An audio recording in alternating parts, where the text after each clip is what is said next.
Welcome back to our viewers from across the globe. You're the real valuable players, and sit back with us. We are back with Toby and Chibuzo on the subject matter, is marriage a hideout? So we're continuing.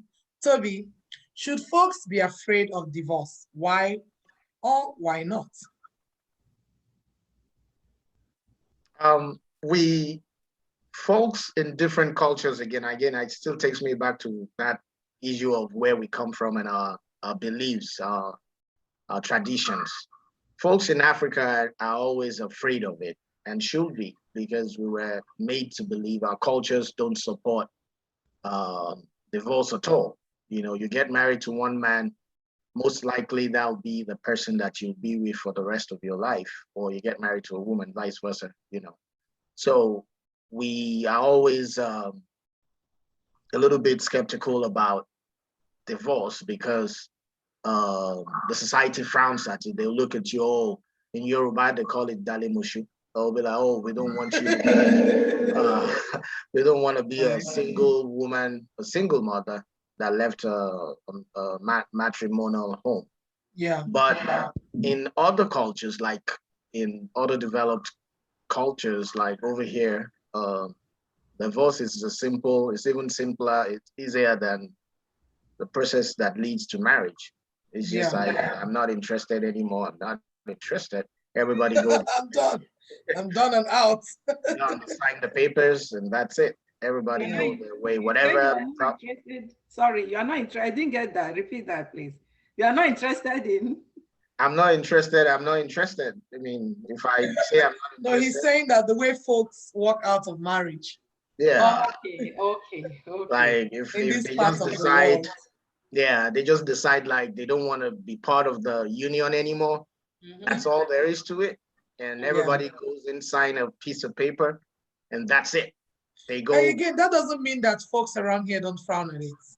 Because we have to agree that we in the diaspora also come from certain social and cultural backgrounds. So that doesn't mean that it's okay. You know, you might still get the heat from your family or your friends, but yeah, it's easier to walk out on it. Yeah, and I'm not a fan of divorce myself. I don't encourage people to jump on it like most people will. I mean, you just have a little argument. Things will happen in any relationship. You know, you have a little argument over this, and the next thing is you're getting a divorce. I mean, you won't really enjoy the beauty of any relationship or marriage if at the slightest provocation, you're already thinking about you jump off the train. Jump on another one. I'm out of here. But things will happen. That's my point. I mean, you will get to offend each other. Definitely, it will never be a bed of roses that like everything will just be perfect from day one till the end. Yeah, those things are in books. They're in fairy tales. They're in movies. It doesn't happen like that in reality. Yeah, we will kind of pretend to ourselves while we were dating and seeing each other until you get married. You will never know the real person. The real person comes out maybe 3 years down the line of marriage. That's when you will know. So if you can get past that 3 years, 5 years, some people will say 5 years, past that, then you might start to know who you really got married to. And then, if everything goes on well, you have stories to tell 20 years down the line. But are you sorry to cut you in, but are you looking from the perspective? Okay, no. Are you also putting into perspective people who have left a marriage that they have nurtured for 28 years, 30 years, 25, 20, 15? So these folks have gone past the first 5 years of getting to know each other and adjusting. Well, like I said, I'm not saying divorce is a tool that can, if it's an abusive marriage, someone is trying to hurt the other, like those people that kill themselves. Why don't you go your separate ways in peace? Rather than get to the point where you're pulling a gun on each other or cursing each other and fighting like a baby and pulling all your dirty linen Yeah. outside. So before it gets there, yes, of course, So apparently there are certain circumstances where divorce is inevitable. Right. So folks should not be afraid of taking that path if that's all there is to do. But if that, thank you. Yeah. I like that last. If that's the only option left, it's not as if you have not tried. Yeah. You know, don't jump on divorce as it feels like a confederacy. You know, this is a partnership. This is a business. If I don't feel I'm making enough money, or if I don't feel I don't feel it anymore, I just pull out and go. Yeah. You know, there are certain things, especially when you have kids in the middle of that, you might be fine and you might think that your kids are fine. But what most likely happens is that the kids suffer if not financially. Yeah. Kind of suffer sometimes emotionally when psychologically when they are not in a home, so to say. You know? And there's a lot of stress that comes along with all of that divorce thing. So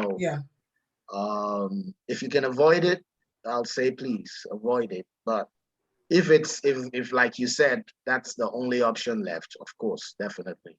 Yeah. I mean, I just wanted to note a little bit, like maybe a note of warning or correction or point of correction, that when you said home for the kids, some people might argue from a different perspective that there are different dynamics of home. So it doesn't matter. It's not, you know, it's not just a roof over your head, but every roof has its own dynamics. Therefore, it doesn't really matter whether two parents are in the household or one parent is still at home. You know, just to put it out there. So we are trying to, you know, see things from different perspectives and have everyone, would I call it, include everyone in this narrative. Absolutely. Thank you very much, Toby. So Chibuzo, has marriage been able to address its own problems, issues yet? And we're talking about the things that we touched on previously. The secrets, the lack of trust or trust issues. Has marriage been able to address its own issues? When it comes to lack trust and when you say issues, I want to get it clear because issues. Welcome aboard, Lillian. And this question, Lillian is logging in from London. She's just joining us right now. Of course, some of you viewers must have known her. Thank you very much, Lillian, for coming on the show. And of course, the subject matter for today's roundtable discuss is marriage a hideout? We are investigating. And now this question is for you. What would you say is the /common cause of divorce? To be honest with you, I think, first of all, for a marriage to fall apart, it means the reason the two people came together in the first place is no longer holding, you know. Like if you said, is it Chinua Achebe, things fall apart, right? And the center cannot hold. Yes. Yes. Oh my goodness. Because, you know, it's true, because marriage does reveal the ills of a relationship, you know. So if people have gotten into it for the wrong reasons, over time, that reveals itself. So continue. Yes. And I must say, I wouldn't really say they got into it for the wrong reason. Okay. Because what you could call a wrong reason for you may not necessarily be a wrong reason for the other person. I mean, if you ask people, what do you want in a marriage? They will give you the list of what they want. Yeah. And sometimes people hold out, isn't it? Trying to find the ideal, the person who would have ticked all those boxes for them. Yeah. So that there's the selfish reasons why. people Yeah, might of get course, into. there's definitely bound to be that Yeah. selfish reason. I mean, it's you. Oh, You're thinking about your who. need. Exactly, it's about your need. It's about you, and of course, people want to find people who they're compatible with. I will stay on air, Amaka. Yes, yes, yes. I'm here. Yeah, so yeah, people want to find that person they're compatible with, and compatible in the sense of who would, even though you would say, okay, you're coming in with your selfish need, as in we say selfish because it's about you. You also want someone who would be compatible, who, even though you're looking out for you, your you is also their them, you understand? So like a two-way, two sides to a coin, kind of. So this side of is for you, and the Yeah, other side of that coin is for them. You're looking for someone who would be that compatible with you. yeah, So if in that relationship, then if along the line, things that seemed to be are no longer what you thought they were, yeah, So sometimes, obviously, I think it takes a while for people to really accept that what they're seeing or what they expected is not what they are seeing. yeah.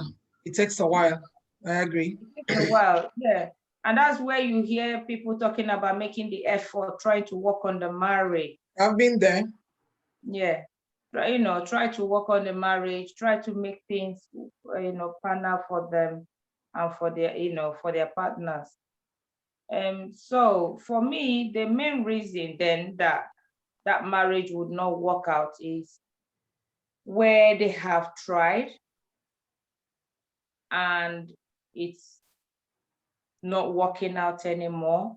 Yeah, The things they hold common is no longer common to them. I mean, there's so many examples, even yeah. situations where Division in values. one member of the relationship, say the wife or the husband, has growing in different ways, growing mentally, by education, and not and the other person not growing likewise. Yeah, So obviously their understanding of situations or things would then no would longer, differ. yes, it will no Yeah, would no longer longer align. way, yeah, they won't be aligning at all. Yeah. So So that's where the sometimes lack of disparities, alignment. yes, and then Yeah, those disparities will then come, yeah, and you see people having arguments, not constructive arguments, people having complex, yeah. thinking, you know. Complex. Yeah, It could be the woman who doesn't understand like why the man is saying the things he's saying. yeah, And it could be vice versa, could be the man the other way around. yeah, So, yeah, the things they hold common no longer common to them. There's no longer, shared value. I yeah, always say that it's the way you go into any relationship, whether marriage or even a normal girlfriend, regular girlfriend. The same thing, if your values shift, same thing, it brings about a breakdown of that relationship. So yeah, to me, the main common factor to breaking down or that could lead to divorce is when they are no longer in harmony, their values are no longer shared. yeah. And so they've grown apart, and they said that can no longer work. Divisions. Thank you very much. Thank you very much, Lillian. So back to the question that we had for Chibuzo, which she was attempting to respond to before we had to welcome Lillian on board. So Chibuzo, back on your question, has marriage been able to address its own problems yet? No. Thank you very much. Very simple answer. Mm-hmm. Could you give us a little more insight? Yeah, like I said, since we exist in this life, existency, Yeah. and the institution called marriage, there will always be problems. Mm. Problems that could never end. Wow. So how do we solve the problems? Which, like, I wouldn't say solving the problem. How do you handle the issues when it comes? Mm-hmm. First, seek for advice. Yes. When I mean advice, not to any person, a professional, someone that has been there, someone that understand what marriage or situations in marriage is all about or are all about. Okay. And try to manage the situations at hand. Yes. When I mean situation at hand, find a way to juggle with the problems at hand. Yes. We are not perfect, and you cannot make someone else perfect. True. Oh, tolerance comes in. Great. Know how point. to tolerate your partner. Yeah. Let go of some certain issues that you know you can't control. Mm-hmm. In that way, you will see couples being happy. Let happiness be the subject of your marriage. Yes. When you don't want that stress, amen, find a way to handle that. Okay. Like for an example now, let me use myself as an example. Yeah. Before I got married, I'm this type that, oh, I want my husband to be so romantic, like candlelit and all that, right? Mm-hmm. my husband. Dream on. Yeah, yeah. A typical African man is not romantic. They don't have time for that. Really? Yeah, a typical yes, a typical African Nigerian man is not romantic. Romantic with money. They are not. Just the few of them. Yes. And when I say the few of them, you will know how much that woman in question had pushed it. Yes. Okay. So what we call love to them is not love. To me, I would want, for example, if I'm in the kitchen cooking, I would want my husband to come there, take a piece of meat. Sneaking. Yeah. Give me that back rubbing, like hold the damn robust hips. When you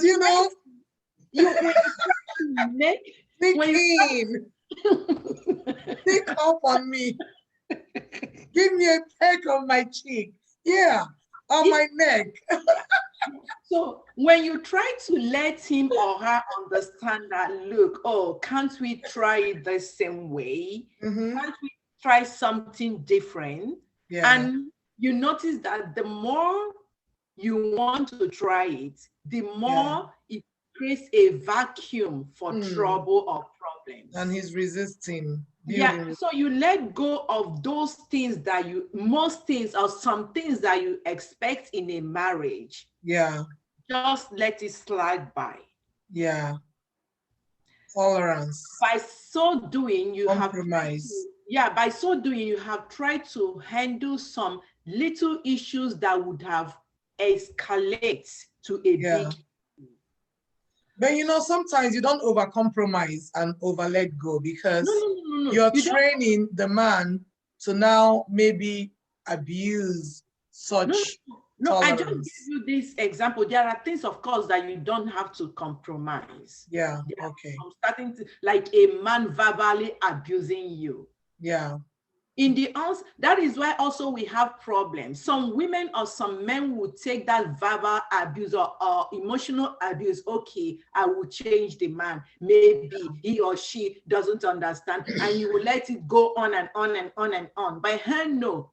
There and then, let the couple or the man or your partner know that, look, there are things I cannot compromise and I don't like it. Don't do it. Don't just do it. Yeah. So even if you seek advice from anybody, you are the one in question that will handle the issues in your marriage.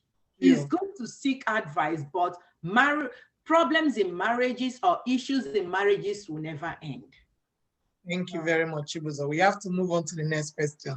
Yes. Because our time is running out. Toby, this question is for you. What are some pretty real life lessons folks may encounter? Oh, shoot. Let me go back. What are some pretty real life lessons folks may encounter respecting a dissolution of marriage?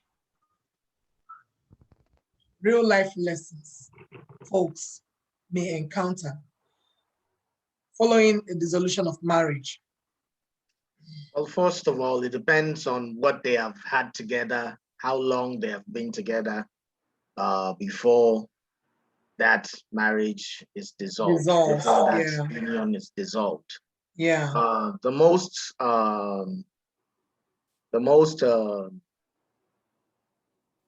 penetrating one, I'd say, would be an emotional scar, something that people will not see. There's a lot of things that people will see.